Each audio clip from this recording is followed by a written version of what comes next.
Yes, I got a great webinar called Become Part of the 9% and on 91% lose in spread betting.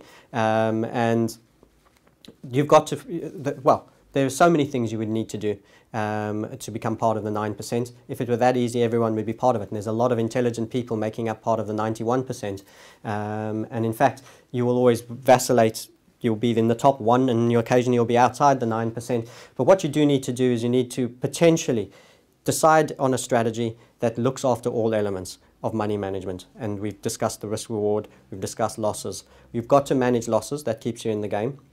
You've got to believe you have a system that will make more than it gives back on its winning. It will win and will lose all the time. No one is ever going to have 100%, so accept that losses are part of the game and manage that.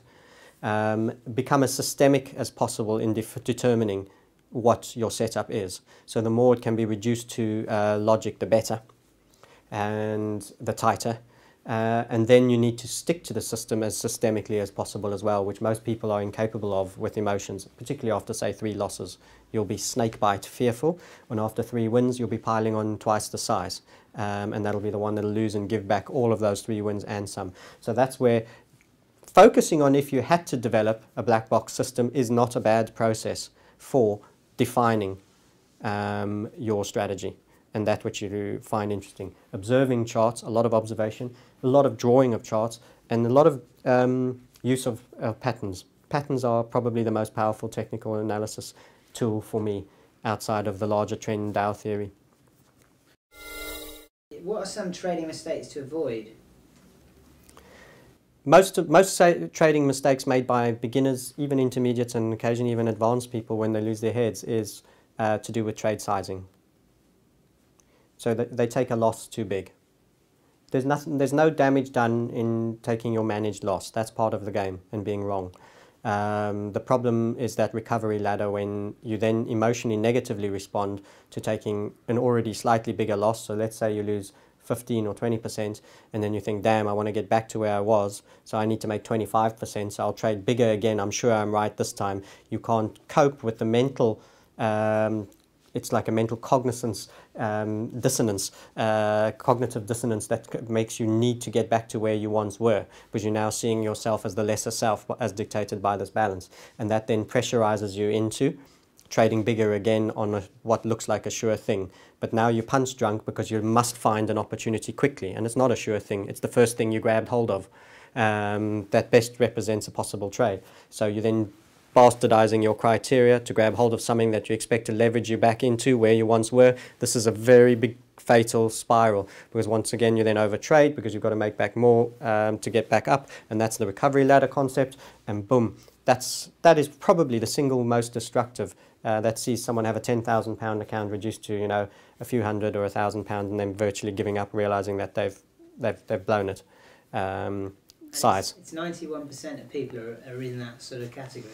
I wouldn't say 91% are in that category. They don't all blow their accounts up from £10,000 down to 9, but they aren't possibly consistent with money management as a whole. And sizing is one element of money management. Don't forget, I said risk reward should be central to that as well. So they're taking trades that aren't worth the squeeze. The juice isn't worth the squeeze. And the probability of win rates, they haven't tested what likelihood they have of winning. Too tight a stop, something else I've mentioned. All of those things all fall under the larger money management cluster, and those are all key. So do you agree with this statement? The only way to make money is slowly and steadily, over time, not trading forex indices, commodities, etc., because they're a giant casino. No, I wouldn't agree with that statement at all. Those underlying markets can be traded profitably on a consistent basis.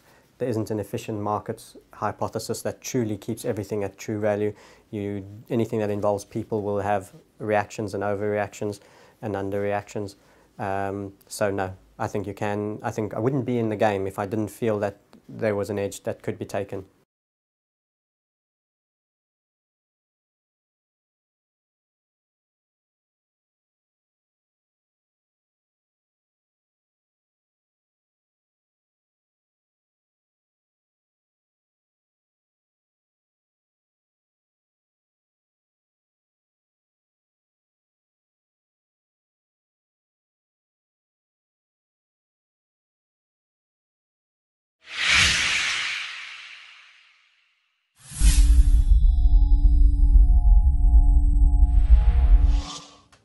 profit and loss, may I suggest?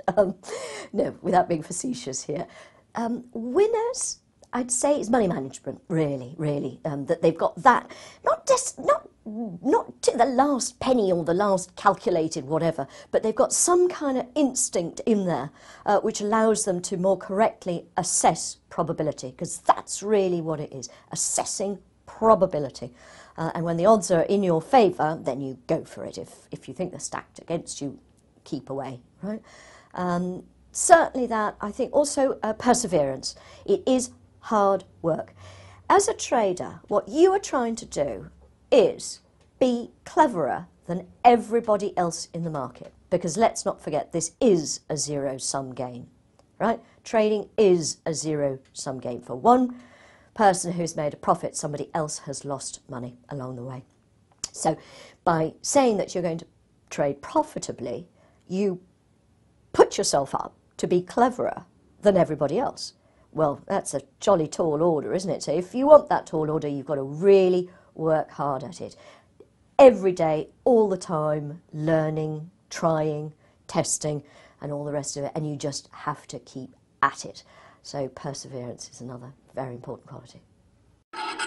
Do you think you need to be psychologically of a type? I think it probably does help, yes. I would describe myself, and what's put me slightly ahead is this sort of lateral thinking that I enjoy. I think I'm probably quite good at it too, but I know I enjoy it. So when I'm doing things that are fun, the perseverance comes easily because it's fun. I'm enjoying myself, so I keep at it, and I keep learning, and I keep trying and testing and new ideas and this and that. And then just doing it all the time becomes easy because you're enjoying yourself. So it's self-fulfilling, and not self-fulfilling, but it reinforces itself, yeah. What about, the school of thought that poker players are potentially quite good traders because of the way they approach a game? Do you know anything about that? Well, I think a little bit. I'm not a gambling person myself. Can you believe it? How ridiculous. I mean, what I do all day long is trade, and then I say I'm not a gambling person. But no, I've never put money on the roulette. I wouldn't dream of attempting to play poker. In terms of having a poker face, well, that's irrelevant in the markets nowadays. You really don't need a poker face anymore, although before, in some open outcry markets, you did. In terms where the poker player does have an advantage is trying constantly to work out the odds. Right, following the cards, see how they're going, do you know what I mean, all that kind of thing, and trying to work out the odds. Yes, definitely, that would be an advantage.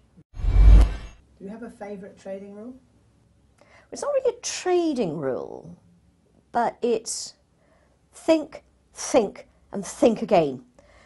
Think what you think might happen, think what might go wrong, think where you might be wrong, think how other people are thinking. It's just constant assessing the state of play, really. What's the most important advice you'll offer anyone then who's interested in becoming a trader like you? Work hard and approach it with humility. It's not easy. It's not easy work. Approach the work with the respect that it merits.